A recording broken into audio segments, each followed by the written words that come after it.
علماء الإسلام, les savants de l'islam. Les savants de l'islam, une émission préparée et présentée par le professeur Ahmed Jabbar.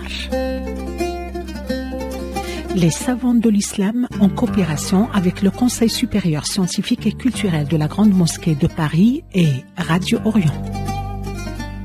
حلقة اليوم عن بنو موسى. À différentes époques et dans différentes civilisations, il y a eu des familles qui ont produit plusieurs savants en même temps.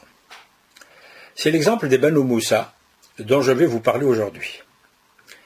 Il s'agit d'un père et de ses 3 enfants qui, au hasard de la vie et des circonstances politiques, mais aussi grâce au travail, ont connu la richesse et la gloire, tout en contribuant, chacun dans son domaine, et selon ses aptitudes, au développement des sciences.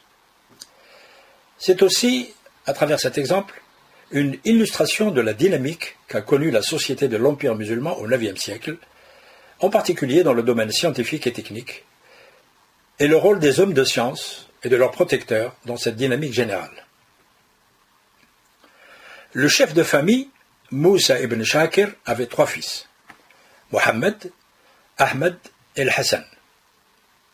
Ces derniers sont nés à Bagdad, mais ils ont probablement passé une partie de leur enfance dans la province persane du Khorasan, où a vécu leur père un certain temps. Cette région, hautement stratégique pour le pouvoir abbasside, était gouvernée par Al-Ma'moun, l'un des 2 fils du calife Haroun al-Rachid. En parlant du père, les sources connues nous esquissent un profil étonnant qui rappelle certains personnages des Mille et une nuits. Le jour, c'était un citoyen musulman honnête, très instruit, très cultivé, fréquentant la mosquée régulièrement. Mais la nuit, il se transformait en brigand de grand chemin, molestant les voyageurs et leur extorquant leur argent et leurs bijoux. On raconte que c'est son savoir-faire en astrologie qui a permis à Shakir de faire la connaissance d'Al-Ma'moun.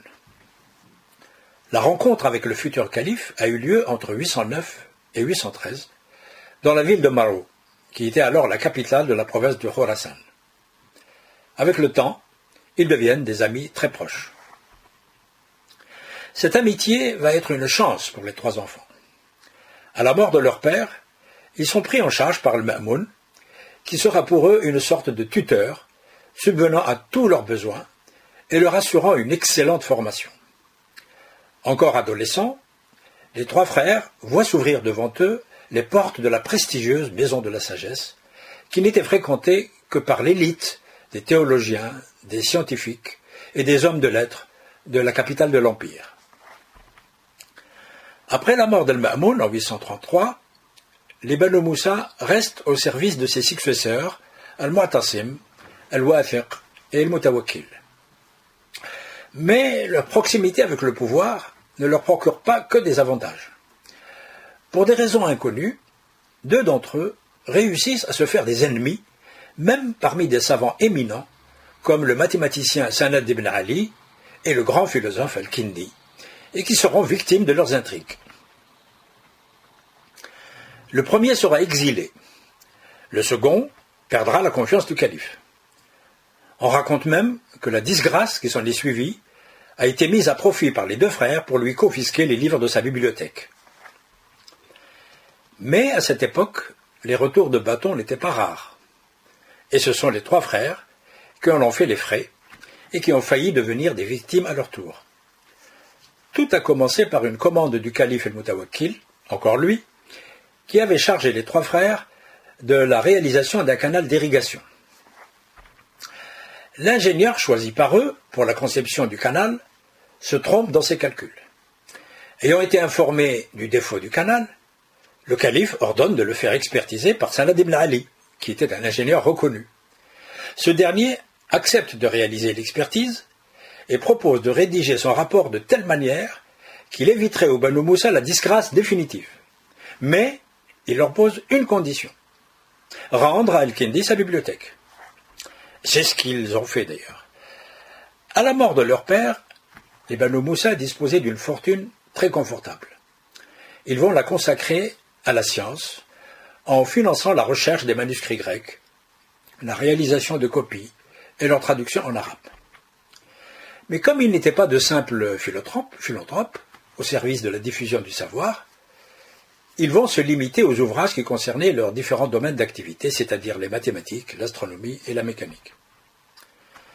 La première phase de la recherche des manuscrits a été confiée à Mohammed, l'aîné des trois, qui va beaucoup voyager, dans le territoire musulman et ailleurs, et qui va dépenser des sommes considérables pour acquérir des copies des ouvrages cherchés.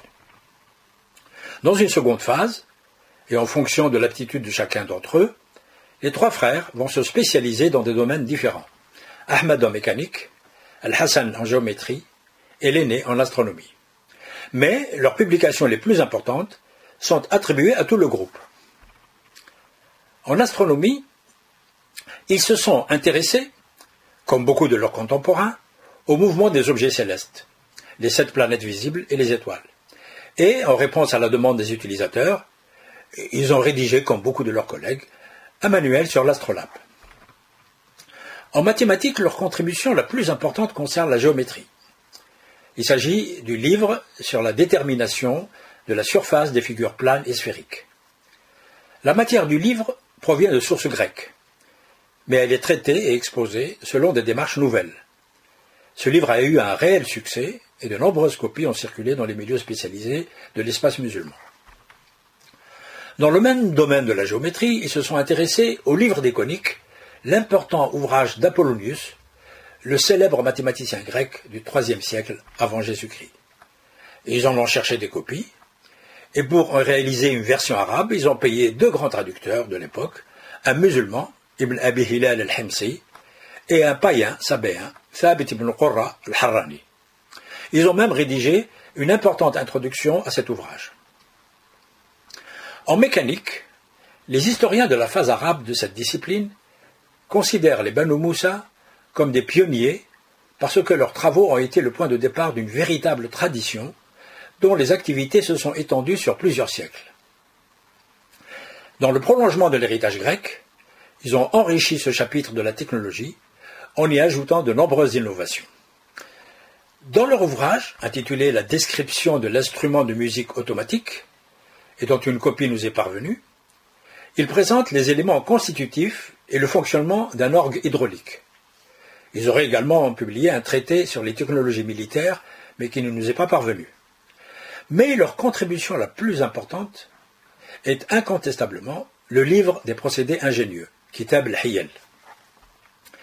Il est consacré essentiellement à des automates destinés aux élites de leur époque, comme les califes, les princes, les hommes de pouvoir et les riches marchands. On y trouve la description d'une centaine d'appareils, plus ou moins sophistiqués.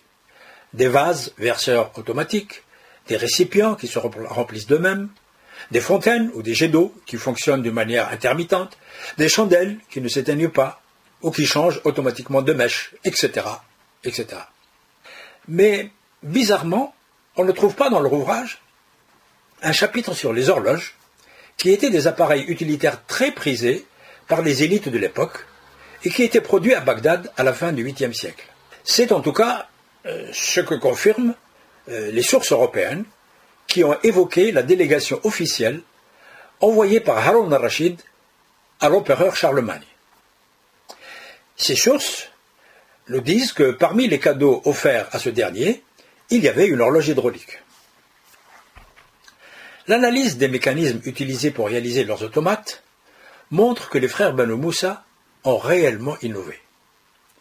Ils ont amélioré certains systèmes hydrauliques hérités des Grecs et ont inventé un certain nombre de mécanismes nouveaux, comme les siphons concentriques simples ou doubles, les valves coniques ou à double voie, etc.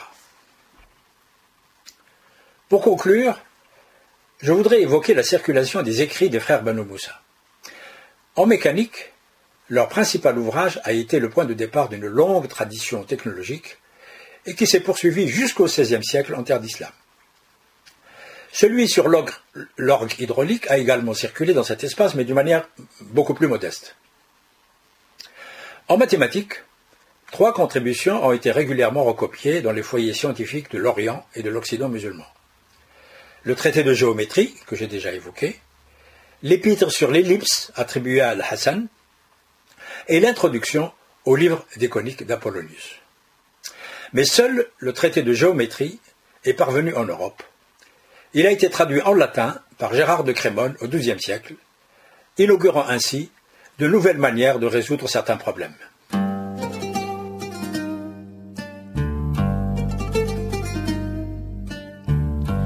كنا مع برنامج علماء الإسلام. C'était les savants de l'islam. Les savants de l'islam, une émission préparée et présentée par le professeur Ahmed Jabbar. Les savants de l'islam, en coopération avec le Conseil supérieur scientifique et culturel de la Grande Mosquée de Paris et Radio Orient.